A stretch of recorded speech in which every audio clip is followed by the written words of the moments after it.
एक मोटा सा बंदा बैठा हुआ था। अच्छा। तो हम जाके ना थोड़ी सी गुदगुदी करते थे और वो हंस हंस के पागल हो जाता था। मैं इस लिहाज से लकी हूँ कि मेरे अब तक मैंने एक रफली सा हिसाब लगाया था कि कोई 22,000 के करीब मैंने कार्टून बनाए।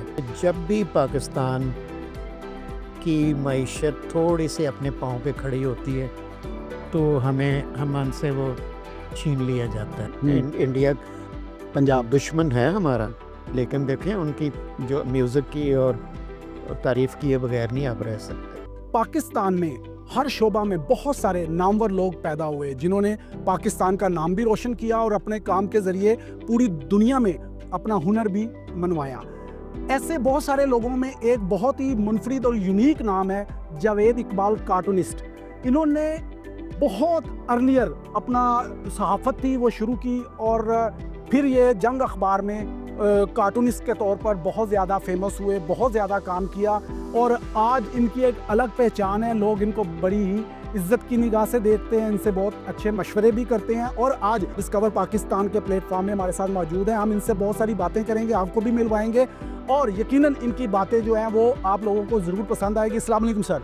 जी अस्सलाम वालेकुम सर। आपका बहुत बहुत शुक्रिया कि आपने इतने खूबसूरत अल्फाज से तारुफ कराया, जो कि आजकल ये चीज़ें जो है ना पॉजिटिव हो नहीं रही नापैद हो चुकी। हाँ नापैद हो चुकी हैं। लेकिन पुराने वक्तों के जो है ना अदब आदाब वो कभी नज़र आए तो बड़ा अच्छा लगता है। सर असल में ना आप इस काबिल हैं कि आपकी जितनी अच्छी तारीफ और जितना अच्छा इंट्रोडक्शन करवाएंगे हमारी इज्जत है। हम समझते हैं इन चीज़ों को।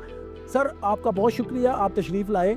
सर सबसे पहले ये बताइएगा कि आपका जो करियर था वो किन मराहल से गुजरता हुआ कामयाबी की तरफ गया? ज़हीर साहब जी, मैंने 55 साल पहले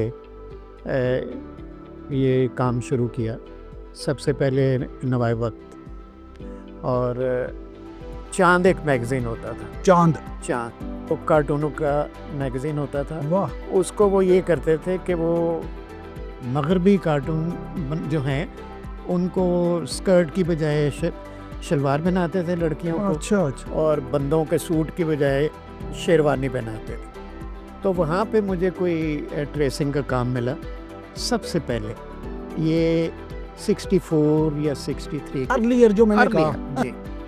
तो मैं वहाँ पे कार्टून उनके ट्रेस किया करता था। तो ट्रेसिंग करते करते करते करते वो एक किस्म के वो जो थे ना बहुत ज़्यादा मशहूर जो कार्टूनिस्ट थे वेस्टर्न, मैं वो मेरे उस्ताद बनते गए। अच्छा। उनके एक्सप्रेशन मैं ट्रेस करता था ना, कोई हंस रहा है, कोई ये कर रहा है, कोई एक्सप्रेशन दे रहा है, तो उस पर थोड़ा सा अबूर हासिल हो गया। अच्छा सर ये बताइएगा कि उस दौर में काम मुश्किल था या अब आप समझते हैं मुश्किल है? अब तो मुश्किल तरीन है, खाली मुश्किल नहीं। अच्छा। मुश्किल तरीन है इसलिए कि सोसाइटी में जो कुव्वत बर्दाश्त है वो ख़त्म हो गई। और पहले मैं एक मिसाल देता हूँ आपको कि पहले हम मसलन एक सोसाइटी जो थी ना, एक मोटा सा बंदा बैठा हुआ था। अच्छा। तो हम जाके ना थोड़ी सी गुदगुदी करते थे और वो हंस हंस के पागल हो जाता था और लोग यानी हल्की सी गुदगुदी, हल्की सी। और एक हमारा जो काम होता है किसी भी कार्टूनिस्ट का, बहुत मुश्किल एक प्रॉब्लम को शुगर कोट करके तो प्रेजेंट करना ताकि जिस पे बनाया है वो भी इंजॉय करें और वो जो चीज़ जो है प्रॉब्लम वो हाईलाइट हो। अच्छा सर एक बड़ी अहम बात, कार्टून बन गया।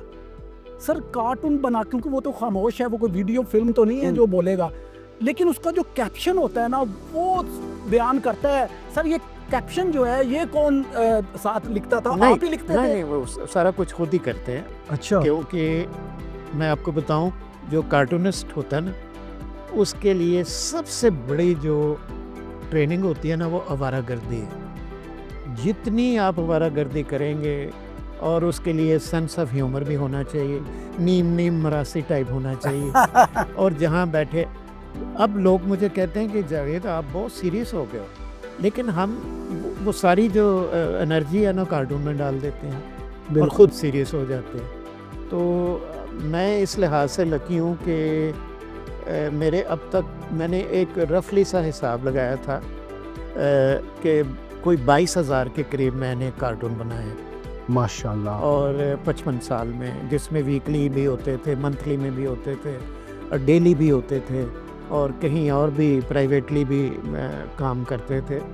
सर ये बताइएगा, जैसा कि मिसाल के तौर पे माजी में जैसा सोशल मीडिया नहीं होता था, अखबारात ऐसी चीज़ जो चीज़ लगती थी वो नुमायाँ होती थी और लोगों तक पहुंचती थी, फिर उसके असरात भी आते थे। सर आपने खाली हंसी मजाक के अलावा सोशल मीडिया पे भी बहुत सारी कार्टून बनाए और लोगों की पर्सनैलिटीज़ पे भी बनाए, तो सर कभी आपको धमकी अमेज़ फ़ोन कॉल आई हो या आपको किसी ने डराया धमकाया हो या कि आपके पीछे किसी को लगाया हो कि इस बंदे को ट्रेस करो? जब मैं कार्टून बेचता हूँ ना, वो जिम्मेदारी बन जाती है अदारे की, पब्लिशर की और एडिटर या मालिक जो भी है।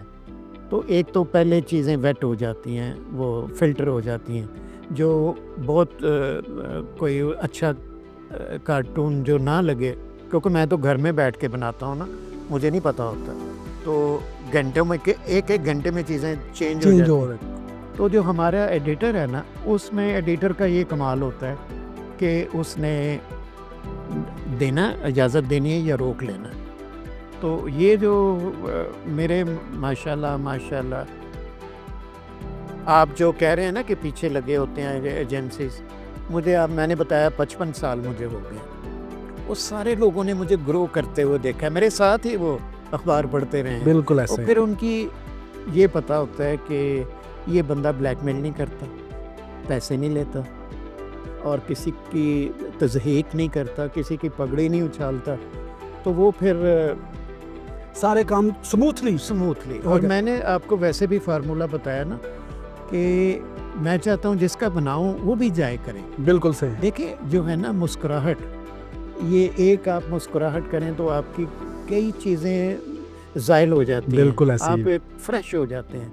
तो मुझे कॉम्प्लीमेंट मिलता है ना, कई लोग आते हैं मेरे से शायद उम्र में बहुत बड़े हों, तो वो कहते हैं जी हम आपके कार्टून बचपन से देखते हैं। हाय हाय हाय हाय। तो वाह, ये जो वाह। है ना ये मेरे लिए बहुत बड़ा एजाज़ है। अच्छा और- सर, सॉरी मैं आपकी बात काट रहा हूँ सर।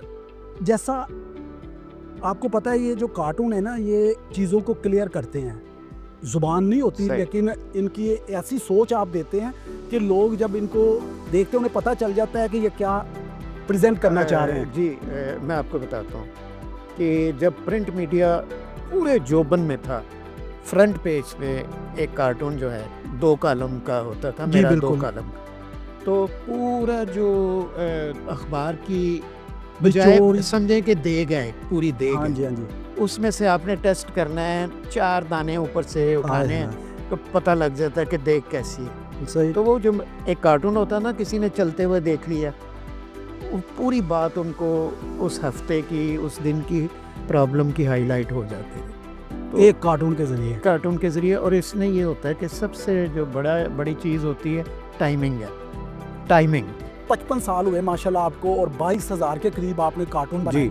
सर कोई चंद ऐसे कार्टून जो आज भी आपको याद है कि ये जब छपा था तो थरथल्ली मच गई या फिर आपको फ़ोन कॉल्स का तांदा बन गया, ऐसे कोई कार्टून आपके जहन में हो तो क्या कैप्शन थे उनके, वो ज़रा बताइए। नहीं, मैं आपको बताऊं कि जो कार्टून होता है ना, वो ज़ुबानी एक्सप्लेन नहीं किया जा सकता, ये विजुअल चीज़ होती है देखने वाली। एक बात ये होती है ना कि किसी दिन बहुत ख़तरनाक कार्टून हो आपका, मैंने कभी नहीं बनाया। अच्छा। क्योंकि मैं जो मेरा असूल था ना कि मैंने किसी की पगड़ी नहीं उछालनी, किसी को अदारे को नुकसान नहीं पहुंचाना।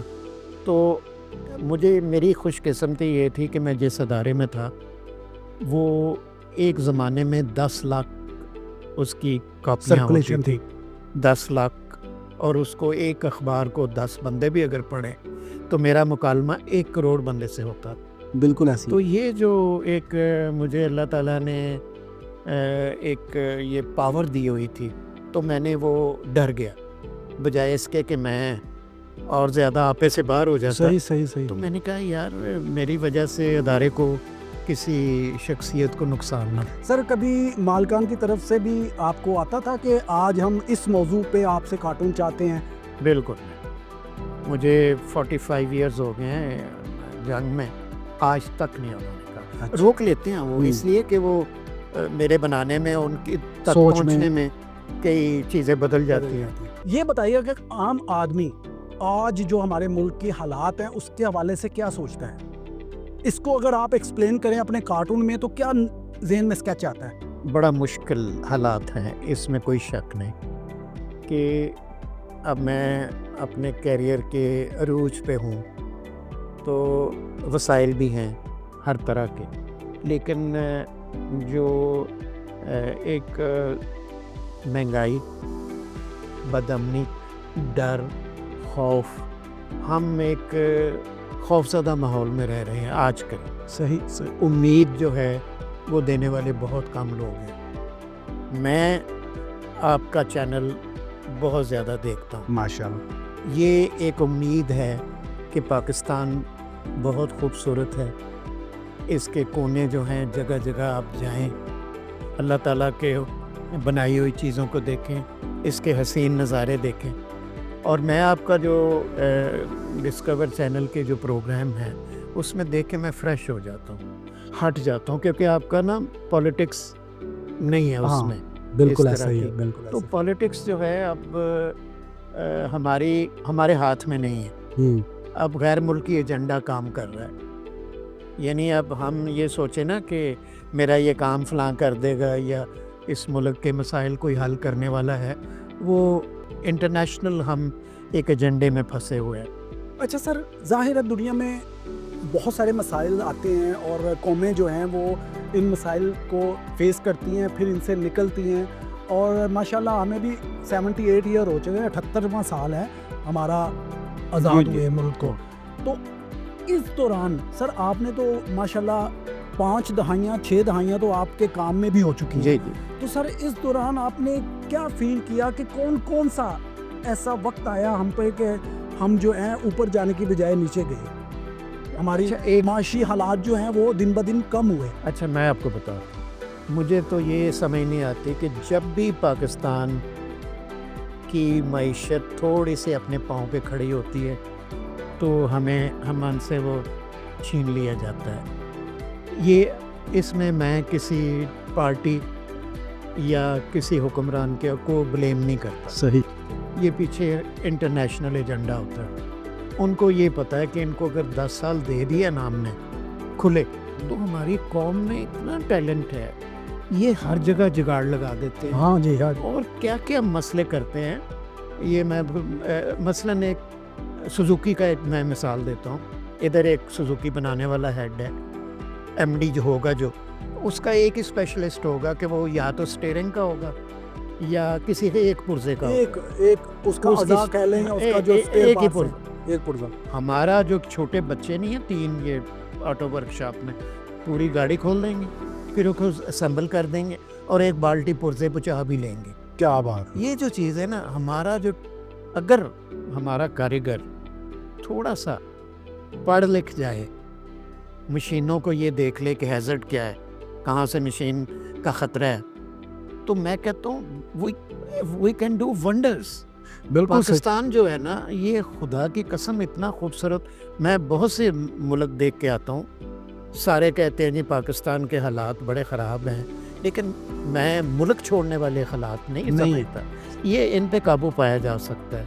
ये वक्ती तौर पे ये जो होते हैं ना, एक तो सोशल मीडिया, फिर उसके बाद फेक मीडिया। हाँ, फेक ये मीडिया। जो फेक एक खबर होती है ना, ये वो सारा दिन आपका डिप्रेस कर। अच्छा सर, एक बड़ी खूबसूरत माशाल्लाह आप स्केच बनाते हैं, खूबसूरत स्केच।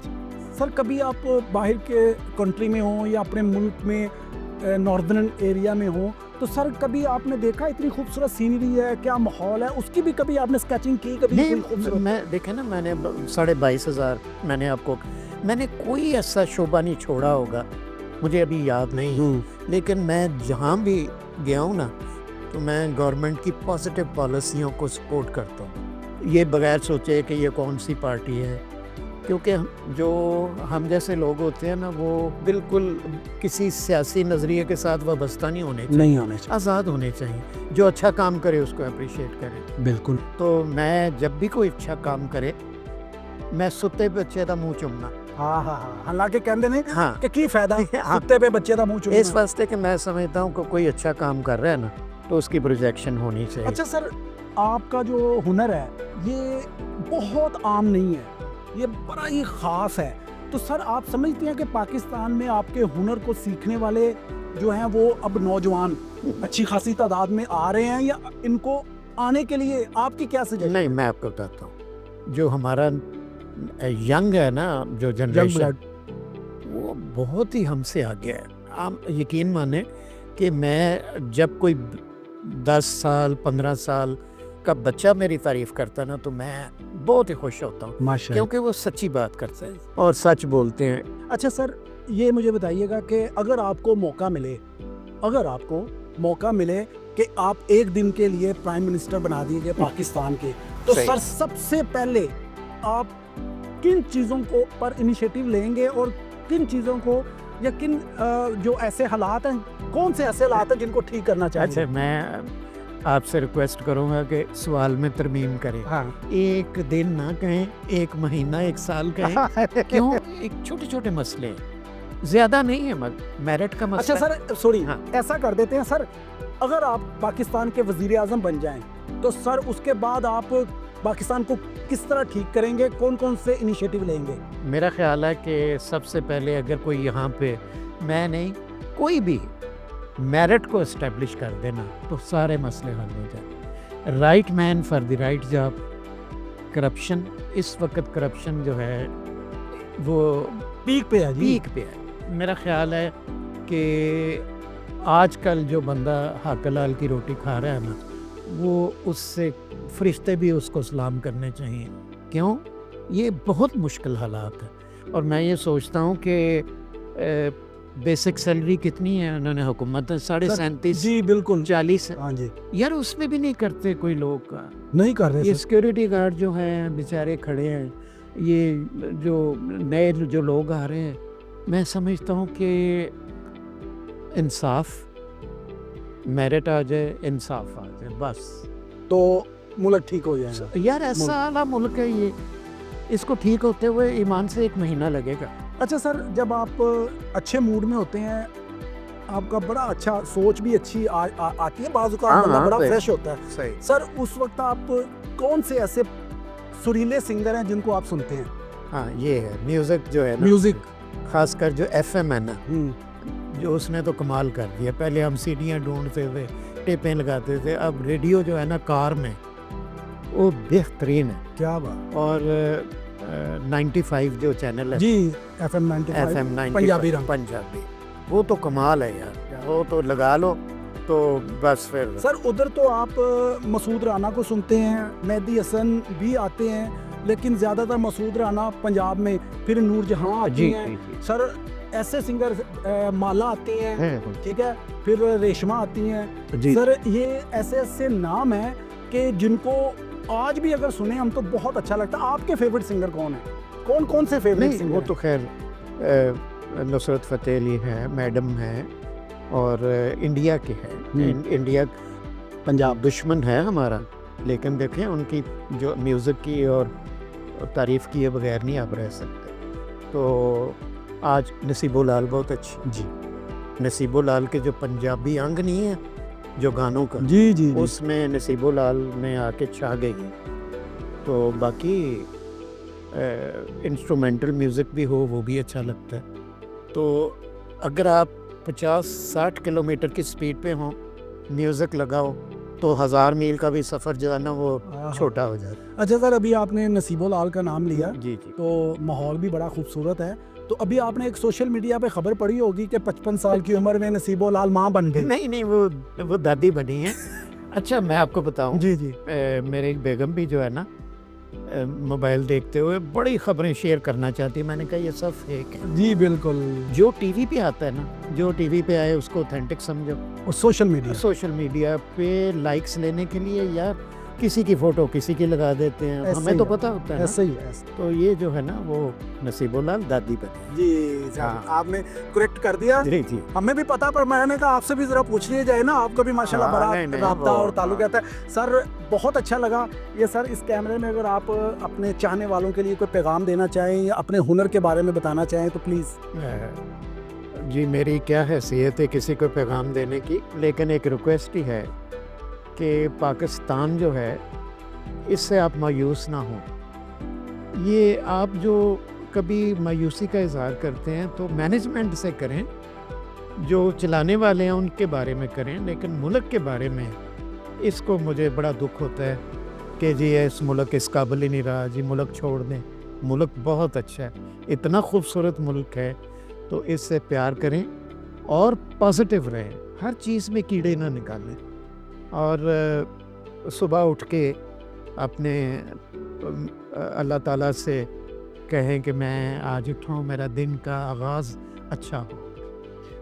और इस बाकी सारी बीमारियों से बचने के लिए डिस्कवर चैनल देखें। सर बहुत शुक्रिया, यकीन करें बहुत ही मज़ा आया। नहीं, वक्त सर- की कमी थी, वरना आपसे मज़ीद और नहीं बातें करते। इंशाल्लाह, मैं यकीनन हाल एक आध नशिस्त हम और रखेंगे। जी सर। जी, जैसा आपने सुना जी, हमारे लिविंग लेजेंड हैं जावेद इकबाल साहब। इनका काम जो है वो हर कोई पसंद करता है और उनको अप्रिशिएट करता है। आज माशाल्लाह बहुत तजुर्बेकार इन्होंने बातें की, नौजवानों के लिए भी इन्होंने बहुत सारी तरकीब बताई कि वो कैसे इस फील्ड में कामयाब हो सकते हैं। यकीनन सबको इसका फ़ायदा होगा। इसके साथ ही अपने होस्ट ज़हीर शेख को इजाज़त दीजिए। अल्लाह हाफिज़।